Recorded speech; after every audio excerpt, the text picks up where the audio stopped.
So in this video we are going to be continuing to take a look at a scenario where civilization starts over. So the very first thing I want to talk about this episode is something that happened right after World War One. So after World War One ended and every treaty was signed, drawing up the new borders of the world, there was some shady stuff going on behind the scenes. I did talk about this with Egypt. But that is not the only example of sort of shady stuff from outside powers we will be seeing. We'll be looking at that this episode.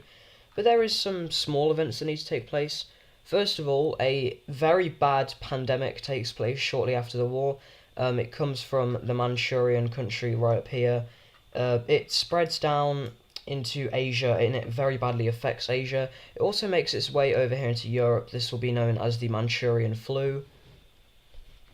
And it kind of screws everyone over. A lot of the soldiers that had returned from the war after fighting and being injured, they are very badly affected by this pandemic, and it kind of just screws up everything.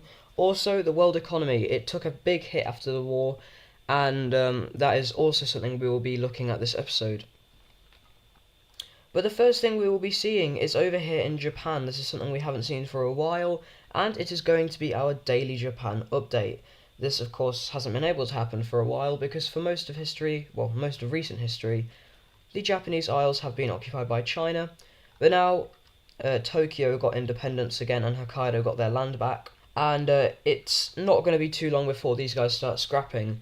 So, about a year and a half after the war, we're now in 1897. I think the war ended in 1895, I said so. We're in 1897. And these two are gearing up to go to war. So it starts off when Tokyo, who has always been sick that Hokkaido has been the one dominating the Japanese Isles, launches an invasion in. They quickly cross the border, and I'm not going to lie, Hokkaido was not expecting this, and Hokkaido is still having some issues setting up their government. With Tokyo, they kind of got lucky. They took over the regional government that was ruling over Chinese Japan, so they already have a very stable set-up country down here. However, with Hokkaido, they only had Hokkaido and then their colonies up here after China invaded them. So this land down here, they're kind of having some trouble assimilating it. So Tokyo is able to absolutely storm into Hokkaido. They make a very large encirclement, a big blow for Hokkaido, and this kind of spells a big loss for them. They quickly move up and meet this major city right here. They then launch a very interesting naval operation from this little peninsula. It goes up and it lands on the southern tip of the Hokkaido island, cutting off short naval access. And it kind of leads to this area over here kind of falling over. And a small little rebellion takes place. These guys resemble a country that did once exist here a very long time ago. And they want their independence. So they will be taking this land, which has still kind of got its own regional identity, like I just said. And these Tokyo forces continue to move up and now reaching the capital of Hokkaido. They also make another very small landing right over here. And after this, Hokkaido is going to be forced to surrender. So that kind of sucks for Hokkaido. They only just got their land back and now they've just been invaded again. So, rip them, I guess, and let's take a look at this peace treaty. So in this peace treaty here, we can see the great expansion of Tokyo, and Hokkaido has lost a lot. Now, by a stroke of luck, they do manage to keep their colonies, so that is their Siberian one up here, and then this very small one in Alaska. To be honest, Tokyo really didn't see too much point in getting rid of these colonies. So that's a big win for them. Well, not really, because they did just lose a lot. But very unfortunate for them, so yeah. Okay, but next up, onto the economical stuff that I was talking about. Right, so, after World War One, India, they had achieved their goal. They have now full dominance over the Indian Ocean and a lot of trade coming in and out of it. They have control over the strait here going into Mesopotamia. They have control over here to the access to the Indian Ocean from the Suez Canal, which has now been completed. They have control over the Strait of Malacca, and they have control over a lot of islands in the southern region. So they're really dominating. And a thing that they're now trying to do, which is causing some tensions, you could say, is they are trying to make their currency, the Indian currency, and the Indian economy the top economy and currency in the world. They are planning to make their currency the currency of the world, sort of like the US dollar in real life, how it's kind of the currency of the world but not really.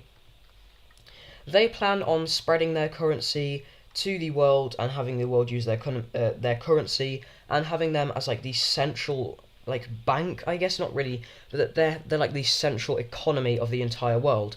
It's a very big plan. India, they are spreading their influence, like I've said, and they are going to be putting their plan in motion, and they kind of managed to take control of the stock markets, and they begin to spread their currency very far throughout the world.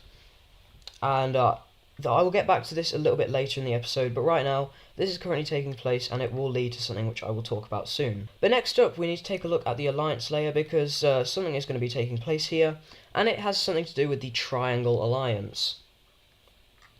So, this Tamil country down here, they did not want to join in on the Triangle Alliance. They only really did because India gave them an ultimatum: either you join the Triangle Alliance or we invade you, because they knew that Indonesia was planning on invading them, which they could not let happen. So these guys will be making the decision to leave the Triangle Alliance, and this is something India does not like because, well, this obviously hurts their influence. But now we need to move on to the Americas, because there is some stuff that is now beginning to take place. These American colonies are now extremely populated, like very populated. For instance, the most populated colony currently in the Americas is the Pyrenean, I guess, Floridian colony, like Big Florida. This currently has a population of about 30 million people. To put that into perspective, the mainland of Pyrenesia only has a population currently of about 10 to 15 million people. So, yeah, these guys are really starting to struggle to keep hold of it, and we are actually going to be seeing some colonies released. The first American colony to be getting their independence is an English colony, and it's a very big one. And that is going to be this extremely large claim right over here. This is a very big part of the English colony, and it will be given independence because they are struggling to manage it. They already have enough issues controlling this very large area over here, and this is kind of in the furthest reaches of their colony, so they will be getting their independence. I'm going to change the colour a little bit because I don't like that other one. But that is actually not going to be the only American colony getting their independence, because now we need to move over here to the Irish colony. And they will be letting go of this very large portion of their colony right here. Now, they do keep control of the entrance into the Hudson Bay. I'm not too sure how useful this is, considering the fact that it's probably frozen, but they do keep hold of that. This part of the English colony up here, this kind of like Newfoundland area, they also get their independence. And we are starting to see here really the end of colonization of the Americas. I guess this is also just like decolonization, I guess. I'm kind of running out of colours at this point. There isn't too many colours left to use, unfortunately.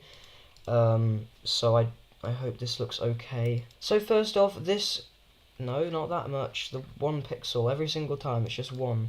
So this part of the Chinese colony down here, this kind of southern region, they will be granted their independence. However, interestingly, China is actually going to be selling some of their colony, and they are going to be selling this portion of it over here over to the USB, because they can't really maintain it anymore. But next up, we need to move over to Europe, because some interesting stuff is going to be happening, and that is actually going to be a split in the Star Alliance. So Sweden brought the Star Alliance into World War One. And this kind of concerns a few of the members, because it's very much showing how this alliance is just dominated by Sweden, and a lot of these nations in the alliance are starting to just feel like Sweden's puppet. This is especially true for Kola, as they are basically fully controlled by Sweden at this point. They wouldn't be able to exist without Sweden. But more specifically down here, where some nations are actually going to take control of themselves, and that is going to be Poland and Austria. These two leave the Star Alliance and form a defensive pact with one another, which I will be representing as this symbol on their border. But these guys leave the Star Alliance, and Sweden is not too happy about this at all. They feel like they're losing influence even more so than they did last episode, and yeah, this is very concerning for them. But now moving back over to India, they are going to be continuing their plan, which is to make themselves the dominant world economy. And something that they had set up in the Peace Treaty of World War One is now coming to effect, and this is basically an organisation of nations throughout the world, And what this is basically they plan to make an organized world bank through this system. It's very similar to the League of Nations in real life, and they hope it will also ensure peace, because that war was not very good for the Indian economy, and they hope this will stop another one from happening. And this organization is going to be known as the Global Cooperation League, also known as the GCL for short, and India is going to be using their very large influence to make a lot of nations join this. And like I said, it is very similar to the League of Nations in real life. So their goal is to stop wars and also have a centralized bank that, of course, India is going to control. So let's go ahead and see which nations join the GCL. I'll be representing the GCL members with a white star on their country. And yeah, anyway, let's go ahead and see which countries join the GCL. So these are the nations that join in on the first wave of joining on the GCL. These are the nations that join at its founding, and there are some very interesting things that are actually revealed through the founding of the GCL. So it is through the announcing of who is in the GCL. So first off, if we come over to Japan over here, it is revealed that Tokyo had actually been receiving funding from India during their war with Hokkaido, because they had agreed when they broke away from China to join in on the GCL, and this also is why this country here, who was released from Hokkaido, is in the GCL as well. Same thing with the Manchurian country. They had actually been working with India when they invaded the Sakhalin country, and they will be in the GCL as well, and they influenced these guys' new government to also join the GCL. So this has actually been a plan in the making for a very long time. Also, a lot of the countries that came out on the losing side of the First World War are forced into the GCL in the peace treaty, and some of these newer released nations, they were kind of binded to joining it. They're sort of like, they're not Indian puppets, but they are very influenced by India. Also, very interestingly, most of the nations are either Asian or African. We have one nation from other parts of the world joining, and that's actually France. They had worked with India in the war to invade Indonesia, and they wanted to get in on the GCL, so they'll be joining it just like so. So, first things first, we need to come to the alliance layer, because there is something that is going to be taking place here, and that is going to be the abolishment of an alliance, and that alliance is the Circle Alliance. These three countries were never particularly close. They only joined as they had ambitions in World War I, but their differences are showing once again, and they will be separating. But now we need to move over to the Middle East, because there is actually going to be a unity event taking place, and that is going to be between Egypt and the Arabian country. So Egypt, following the First World War, they are a very strong economy. They are doing pretty decently. However, you cannot say the same for this Arabian country. They are very much struggling. They always have had a bad economy, but them losing World War I kind of chucked it in the drain. So they are looking for any way to improve their situation, and uniting with Egypt actually seems to be a pretty good method. But they are not just going to be uniting with Egypt. I'll show you what I mean in a second. So let's go ahead and take a look at this. So this is what we see taking place with this Arabian country. As we can see, part of them joined Egypt. However, other parts decided to join different countries or do different things. This area in the south, this orange team, decided to break away as they didn't really want to unite with Egypt. And another part of the country, I just gave it to the Qatar puppet state, as it kind of looked weird on the map. But yeah, Egypt is making a comeback. Well, not really, but kind of. But now we need to move over to Asia, because there is going to be some things that are going to be happening here. Now, one thing I need to talk about is the economical state of the world. It is still declining. And for some weird reason, it seems to be a lot of the countries in the GCL, their economies are not actually getting better, but they are kind of declining. Some of their stocks are going down, and it's just a very weird, sketchy thing that's going on. We are even seeing this in countries like China, and as well as even France. They experience some slight economic downturn. But really the only members that don't experience this are very core states to India, which is quite interesting to see. But anyway, we need to talk about what's going on in Asia. So currently, these 6 countries right here are going through a very bad situation economically. First of all, these 3 countries used to be one nation, however they split up and that made their situation even worse. this country down here just lost World War One, and these two guys are really not in that hot of a situation. So what's going to be happening here is just complete chaos. In the yellow team and the northern dark orange team, we see a bunch of rebels break out all over the place, and these guys are basically just anarchist rebellions. They all their goal is just cause chaos. They're basically just like looters, so they just go into all the towns in these countries and just take all the stuff that they need, because it's not being provided to them by the government. They then spread over into this grey country, which I will change because it's kind of hard to see. But these guys pop up and it immediately becomes a very major issue for all of these countries. And unfortunately for these countries, it starts to spread into their very populated areas. A lot of people in their major cities or more crowded areas, they are really struggling. A lot of them are starving. And yeah, this kind of anarchist sort of rebellion just breaks out everywhere, and it becomes a major issue for all of these guys. Now, in other places, it's a little bit different. Specifically, over in these three countries, which had previously been one, a different type of rebellion breaks out. And that is actually going to be communist rebels. So these communist rebels, they are inspired by the fact that there was a communist manifesto written basically stating that all people in these countries could be equal, and a lot of the civilians like that idea because these countries, they're very authoritarian, and that's been proven with the fact that the government has been hoarding all the food and stuff like that.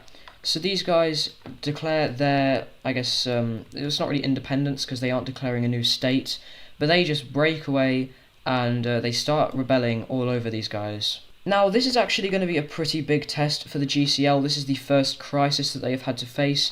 Now, this country over here isn't in the GCL, so they will not be receiving any support, but these 5 other countries will be attempted to be saved by the GCL.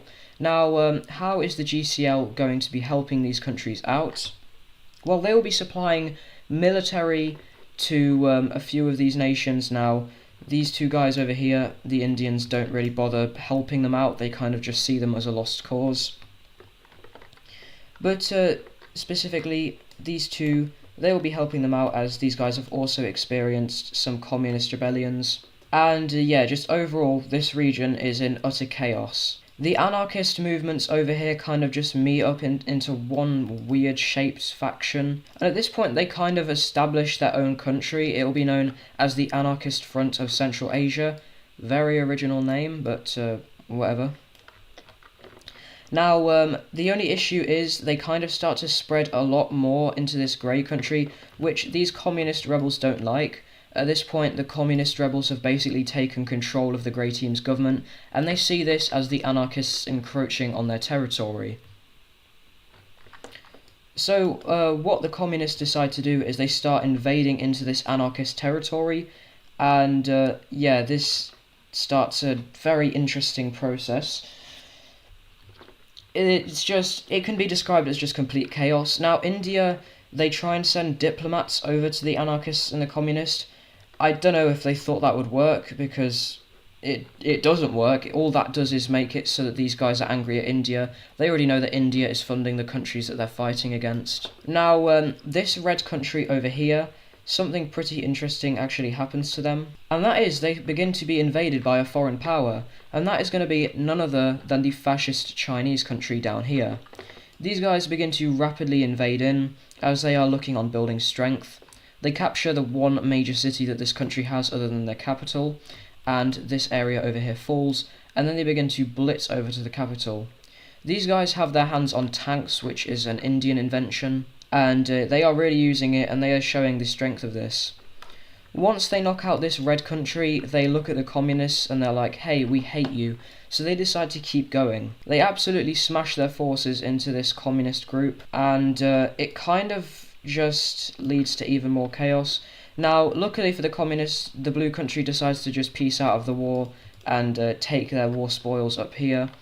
But yeah, it's just one big mess. At this point, the GCL is kind of just like, yeah, there's no way we're solving this, which is a pretty big failure in the eyes of a lot of countries in the world for the GCL. Some countries that were thinking about joining the organisation, like a lot of these Asian countries, even going into some Eastern European countries, they look at this and they're like, yeah, these guys really aren't doing anything, we're going to stay out of it. Which helps them out in a weird way, which I will reveal soon. But going back to these weird rebellions, they just continue on, and they just go everywhere. At this point, the orangey country down here just agrees to the anarchists, saying, we will let you have some of our territory, just please leave us alone. They will accept that, and they will then focus on the gold team up here, who they managed to capture the capital of. Now, really the only country who is able to push these guys back is the green team down here. They are arguably the strongest out of these countries, which doesn't really make much sense, but they are able to kick out this communist area, and after the communists just consolidate over control of this grey country, and with the anarchists basically just walking through the yellow team, these guys will just peace out of the war, and we can go ahead and take a look at this very weird peace treaty. So, if we take a look at this peace treaty, we can see that what has taken place is a ginormous mess in Central Asia. These are some interesting borders, to say the least. We can see that the anarchist and communist groups have gotten their own nations. This guy over here took some land, of course. And yeah, overall, just a massive mess. Really not nice to look at. But now we need to move down here to India, because an event is going to be taking place that is kind of predictable, and that is going to be India doing an invasion of a certain country. And that is going to be the Tamil country right down here. So in the last episode, these guys left India's alliance, and India was not too happy about that. So India will be launching an invasion into said country. They'll be quickly moving down and capturing this one major city, and then they will be moving across and cutting this guy in half. They'll then be taking this group of provinces up here, and they will be continuing to move down, now sieging the capital. They attempt to take this major city, however a superior force does repel them for a while. However, they then regroup and rebuild, launch another offensive, and take the city, along with a lot of this southern area. The Tamil country does attempt to make a pushback on the main front line, however with the capital falling, this land area on the Indian subcontinent does all fall, and they are forced to flee over here to Sri Lanka. So let's go ahead and take a look at this peace treaty. And in this peace treaty, it's pretty simple. The Tamil country is kicked to Sri Lanka, and India takes the rest of the mainland. But now we need to move over to Europe, because there is a pretty interesting development growing. So, in the Balkans, there are a bunch of weak countries that have, throughout history, been dominated by their neighbours. And they are going to be banding together, and they will be forming the Balkan League. And this league is going to be important soon. I'll be representing them with a 6-point star. So I will give each one of these countries a 6-point star. And the countries that I am referring to are these three guys right here. Now, Pink Romania, they like their neutrality, so they will be staying out of it. But these three guys, they kind of just form this alliance. And yeah, that's all I have to say there. Next up, we need to head back over to the Americas, because there is going to be some more decolonisation taking place. First of all, this Irish colony had been given semi-independence in the last episode. However, a lot more of it is now calling for independence. This colony has really grown away from their Irish predecessors, so the rest of this colony will be reluctantly given independence. First of all, the rest of this area over here is going to be given to this country. And after that, a new orange country is going to be formed right here. Now, you might have noticed I changed the colour of that country there. I really didn't like it. I don't know why I made the colours so dark here. It's like very sad. So I'm going to go ahead and change that a little bit. I think I like that more nice and bright. Also over here, I might change that a little bit. It's just really hard with the colours, I don't know why. I used to do well with colours, but I'm not really good with it anymore. I don't know what happened. But yeah, new countries over here, as well as this purple team right over here, also getting their independence, just like so. And yeah, I'm really liking the colour scheme here. So yeah, and now after that, there is one final event that I need to talk about this episode, and that is going to be over here in Asia. And it is all about the GCL. Now, in the GCL, there are a few leading members, this being Tokyo, China, India, and Persia. as well as France as well, but they're in Europe. So there is something taking place. Now, China has been suspicious of fraudulent activity on India's part for a while, relating to the whole World Bank sort of thing that India set up. And in their investigation of India that has been happening very secretly, they actually find something rather shocking. And that is that during World War One, a war in which China and India were allies with each other, India was the one that funded those Japanese rebels. Now, you might be wondering, why the hell did India fund rebels against their own ally? And furthermore, why did they make this country a leading member in the organization? And China realizes that India is trying to squeeze China and trying to kind of hurt them, just squeeze them into a corner in their position, kind of trying to surround them and weaken them. And when China discovers this, they are going to go over to India and be like, what the hell is this? And India is going to be like, well, India doesn't have a response because there's nothing to justify that. And with that, China leaves the GCL. Yeah, that probably wasn't the greatest move, China. Because as soon as China leaves the GCL, India's like, oh no, our plan to ruin their economy and surround them isn't going to work anymore. Hey, I have a great idea, let's declare war on them. So, the Triangle Alliance declares war on China, along with Korea, surprisingly, and Tokyo. So, to give some, reminder of how this war started, China figured out that India had been going behind their back, funding rebellions in their country, and also kind of trying to surround them and starve them economically. They had been doing some weird economic stuff that I will talk about later in the episode, because that will actually have some backlash. But China found out. They left the GCL, which is India's kind of global-led alliance, which has an ulterior motive, which I haven't revealed, but China left said alliance.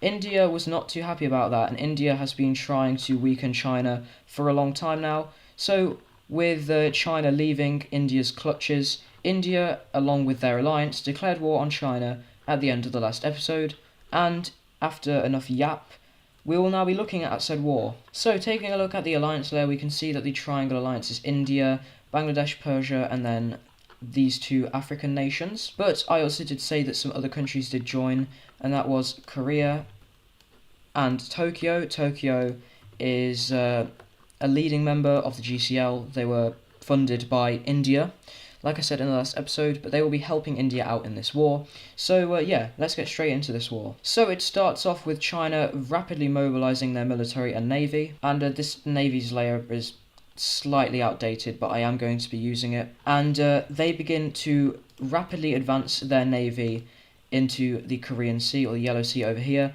hoping to quickly knock Korea and Japan out of the war to focus fully on the main Triangle Alliance.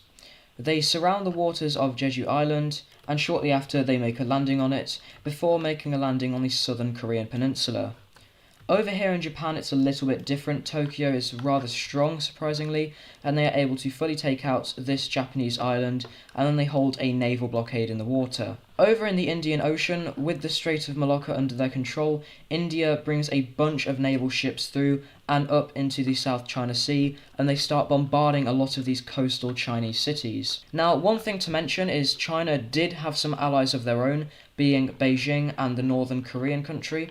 However, they were actually funded by India to leave China's alliance, which is the reason that they did in the last episode. It might have been 2 episodes ago, and of course India did this to weaken China. Now, back over to Korea, China does see some success. As I said before, they are trying to get these guys over here out of the way as quickly as possible.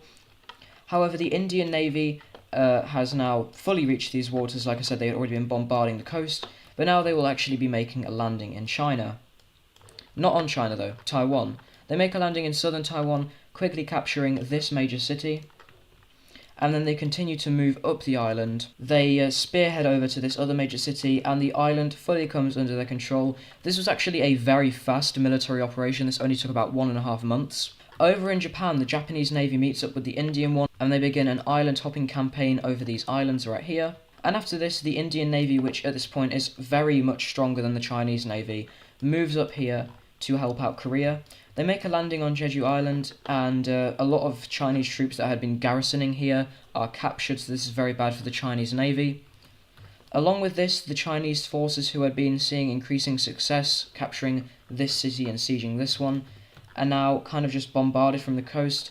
Supply routes that are kind of sending all the resources needed to fight this war to these troops are cut, and this allows the Koreans to push back. And at this point, China is holding a steady naval defense of their shores. But at this point, there is actually going to be another country joining in on this war for a little bit of revenge. And that is going to be the South Chinese / the Hainan country right down here. In World War I, China slapped them around, and they got beaten very hard. And they are looking for some revenge. So they join the war and send all their troops in at once. Now, the reason they do this is they know that China will overwhelm them if they don't kind of just push in as hard as they can. So they really put a lot of effort into this. Also, with this happening, India asks South China to allow them to, use them as a staging ground. Let us put our troops in you and we can move further up north. However, South China doesn't really want to collaborate with India. I've only shown them as being in the Triangle Alliance to kind of make it easier to see what's going on. They are actually working on their own here. They attempt to take this major city, but China at this point has kind of moved their troops down here and they have organised them, and they begin to push this country back.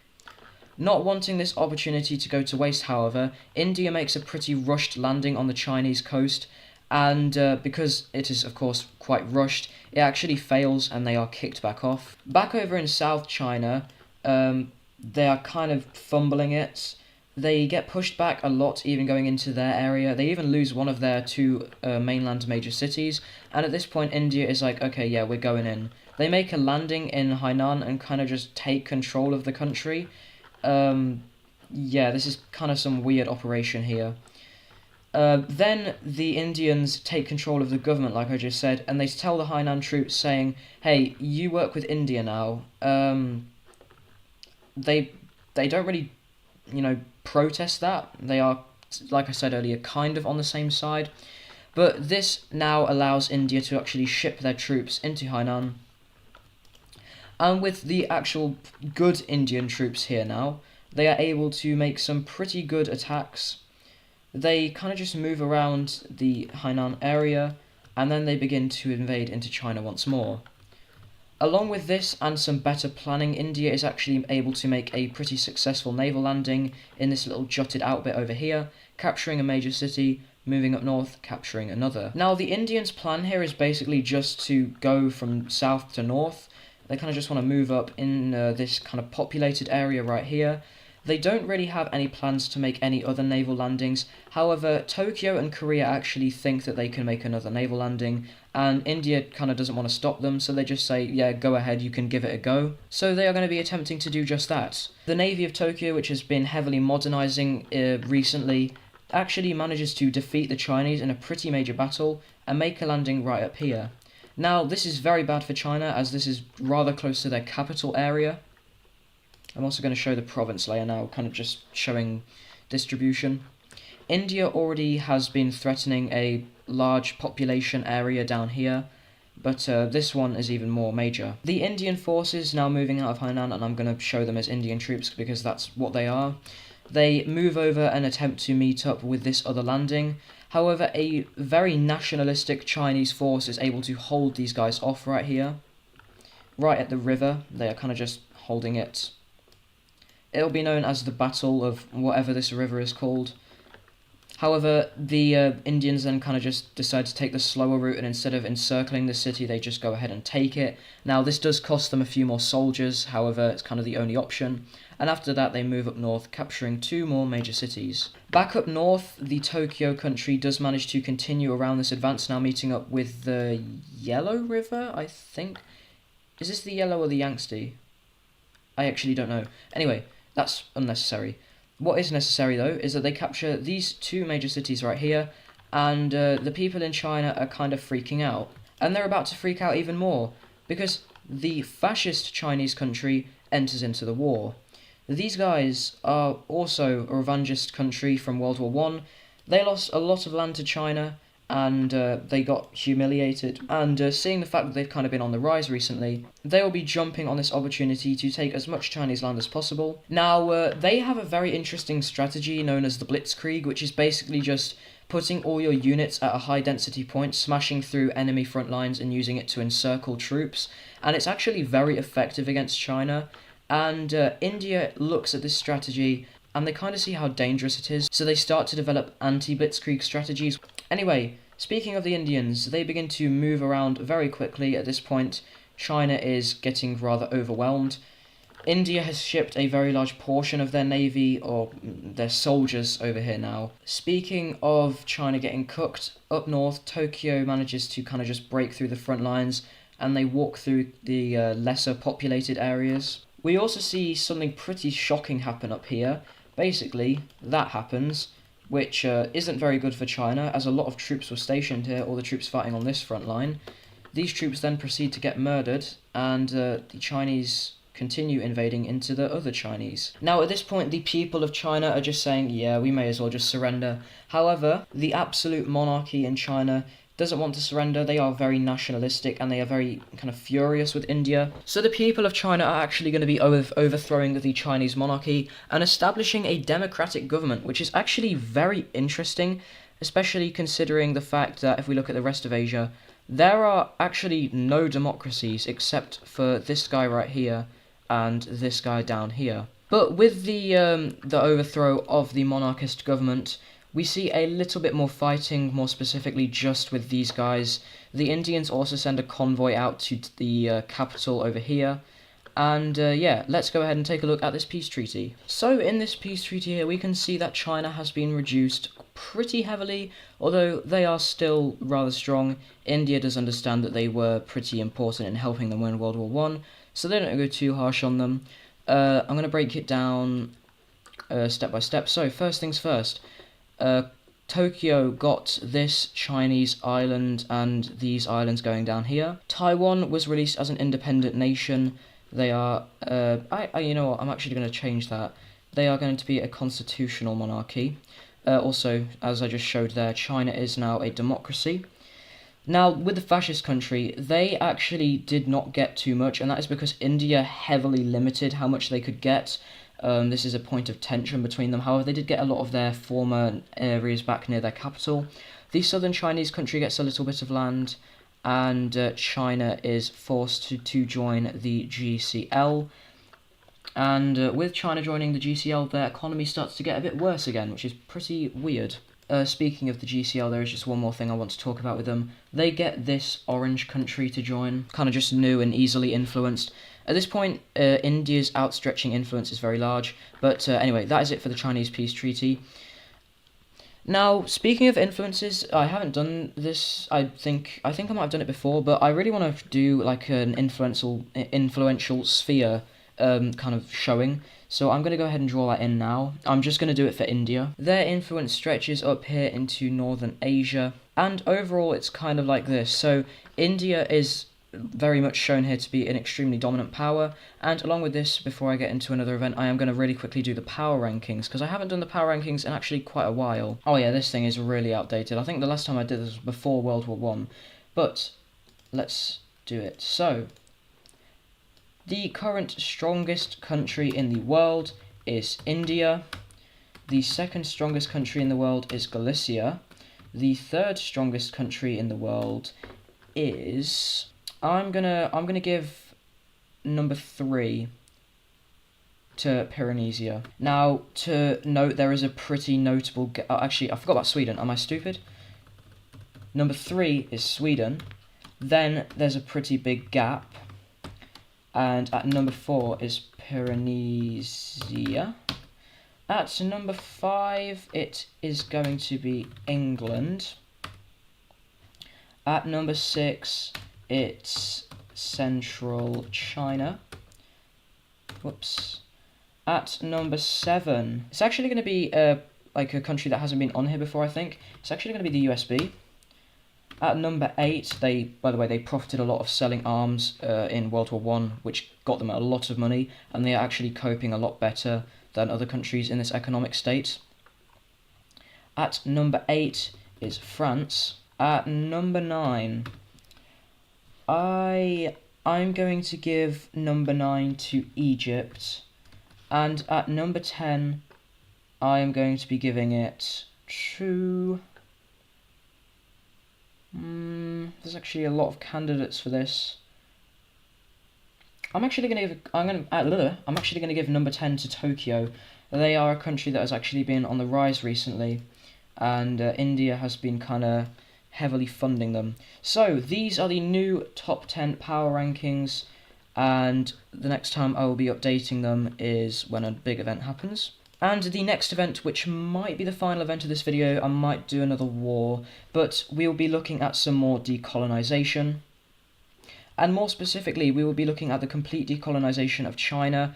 In the peace treaty, they lost a lot of stability with this region, so they will be fully giving it away, so I will draw that in now. In 3, 2, 1. So these are the new Chinese countries right over here.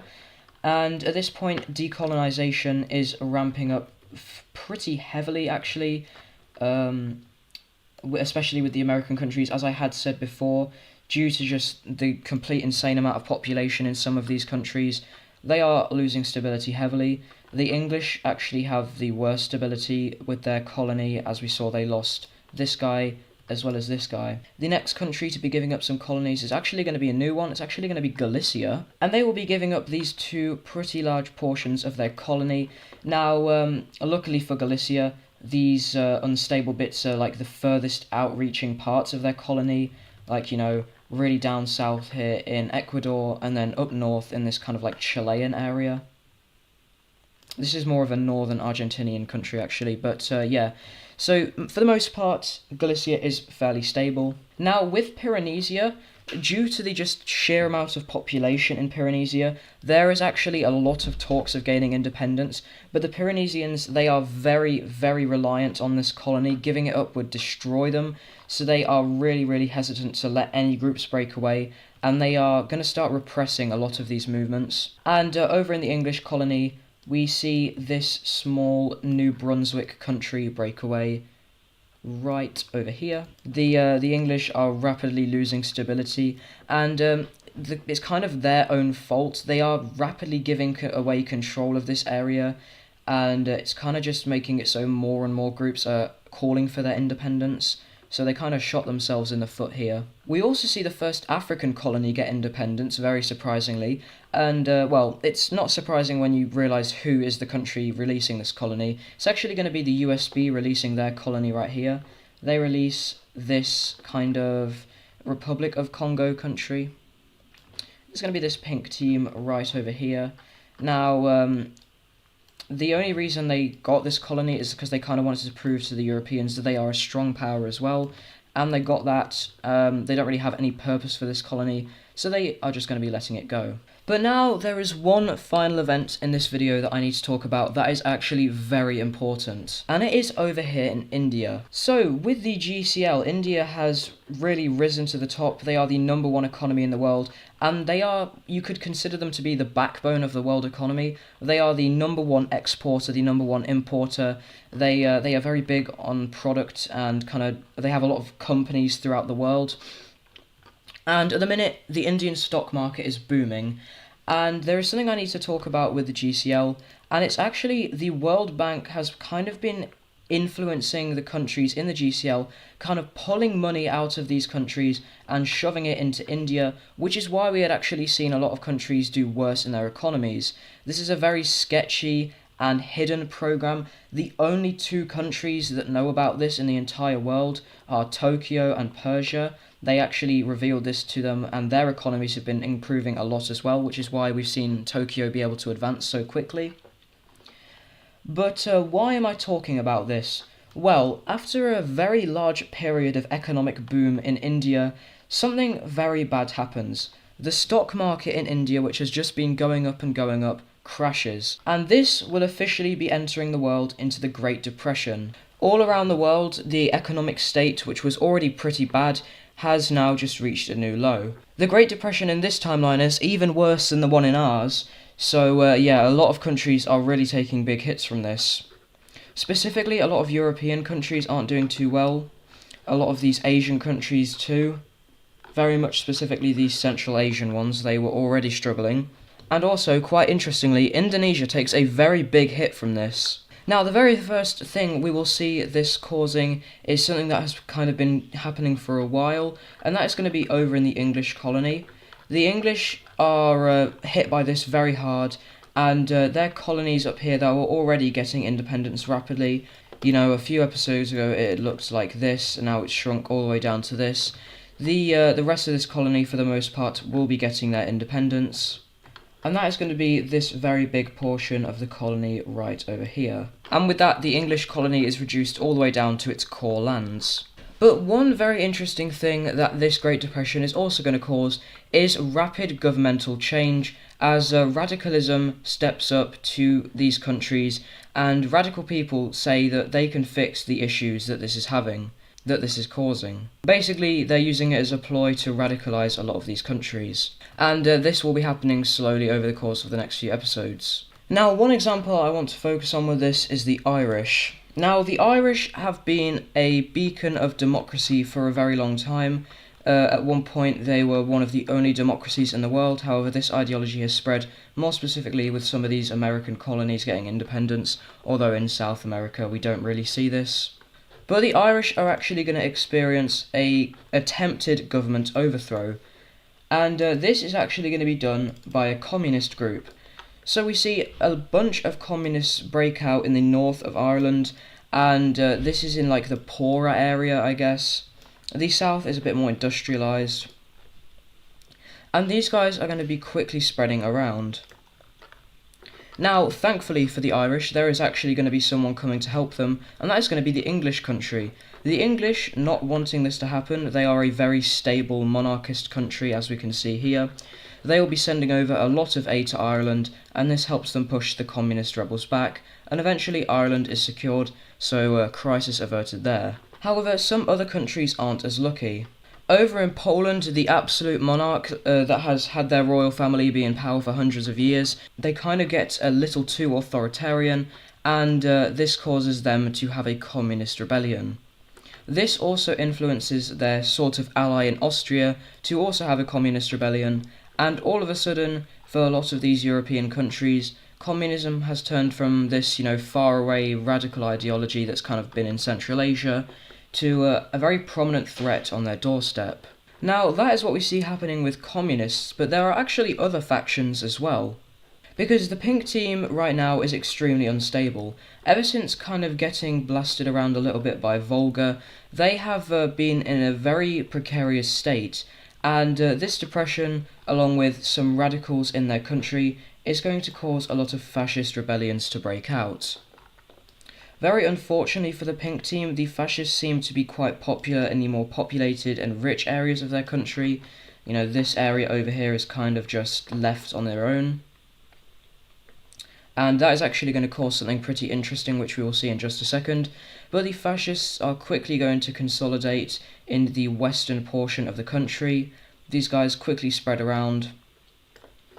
Now, these guys are not in the GCL, so they will not be getting any aid, although that aid would probably not support them because right now India is focusing on their own problems. And yes, India is having some problems with this depression. Back over here, these fascists will continue now consolidating all of this southern region of the country.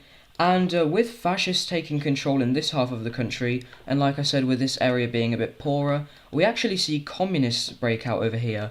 Yeah, that's right, this country is very divided. With this communist faction breaking out over here, they kind of just break away from the country fully, and the fascists take control of the rest.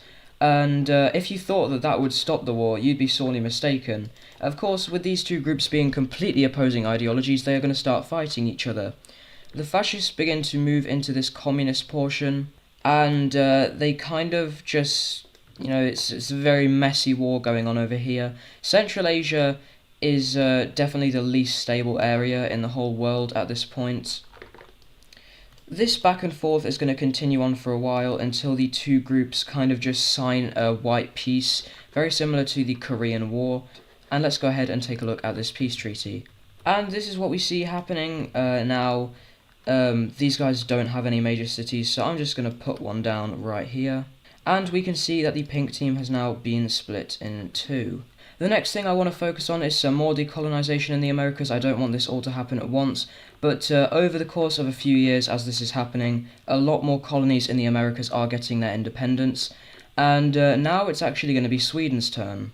Now, Sweden, they have been quite strong for a while. However, recently Sweden has kind of been cracking. Corruption in their government has shown, and a lot of radicals have actually broken out in this country as well.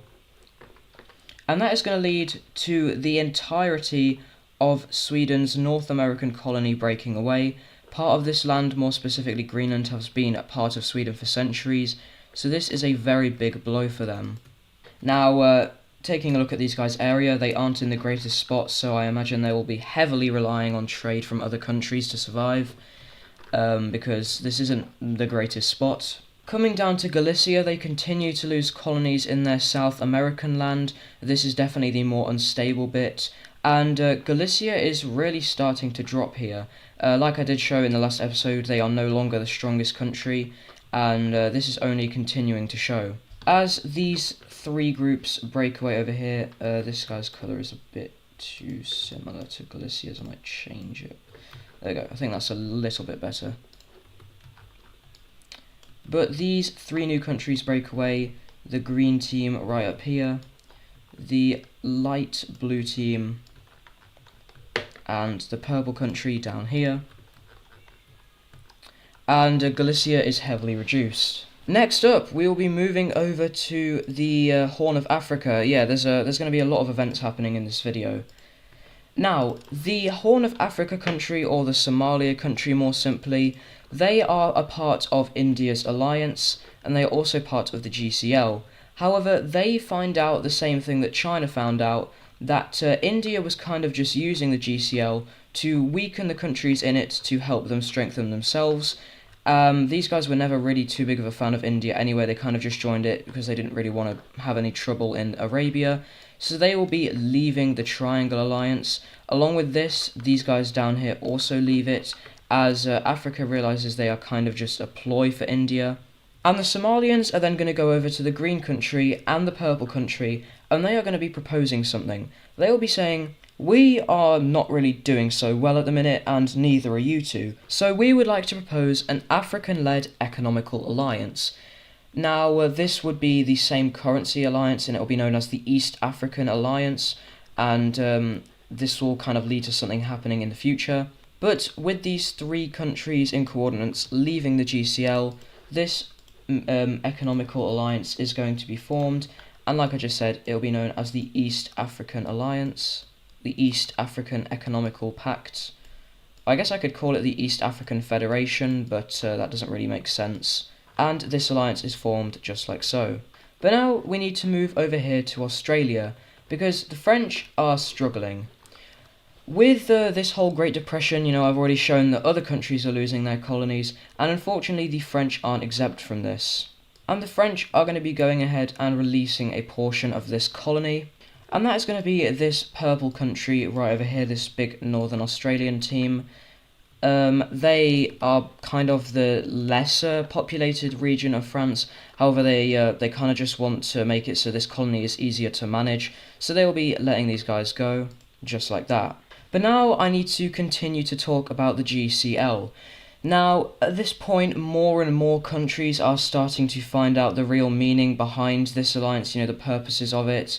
And this is kind of led when France actually manages to figure this out. And when France finds out, they are actually going to do the rest of this group a solid and tell them about it. So France is going to leave, and this is basically just going to cause this thing to collapse. Korea, Beijing, and a bunch of these North Asian countries up here in the further reaches of India leave it. These two countries which hadn't been receiving help from India leave it as well, and also this guy down here. The green team leaves, they had kind of been forced into it. This orange country and the Caucasian country, who are also in the further outreaches of India, leave. Taiwan leaves. These two countries leave, which is very bad for India, as these had basically just been puppets formed after World War I. This guy over here leaves, which won't be a great decision for them, but I'll talk about that in a second. This country that only just joined it will leave. And with that, the rest of the countries that were forced into this organisation purely because they lost World War One are also going to be leaving it in one declaration, and that is all of these guys over here. And with that, this thing is basically just going to be abolished. And that is going to be the end of the GCL. Basically, this timeline's version of the League of Nations. It was very sketchy, and it just collapsed. But the effect that it has had of kind of weakening and undermining a lot of these Asian countries will be continuing on, as throughout the next few episodes we will be continuing to see radicalism spread through this region. And for the final event of this video, as I don't want to just jam-pack way too much into this one episode, we're going to be seeing a war taking place. And that is going to be over here in the Middle East. So, this Jordanese kind of country, they just left the GCL, and obviously with it collapsing they kind of would have had to anyway, but I did say that this wouldn't be a great decision for them, and that is because someone is hungry. The Egyptians, who well, if you remember from World War One, a coup caused them to leave the war, which was funded by an outside power which I still haven't named. These guys, they are kind of... Their new king that was put in power in the coup kind of sees himself as somewhat of a religious martyr. He is basically just trying to restore the old glory of Egypt that he sees that Egypt should still be. And he now has a target on his mind. The country that would have most likely been protected by India if the GCL still existed, these guys are now open to fury of Egypt. Well, not really. These guys are now open to invasion by Egypt, and they're going to get absolutely slapped around. Within the first 3 weeks of this war, about half of their country is already lost, about this much.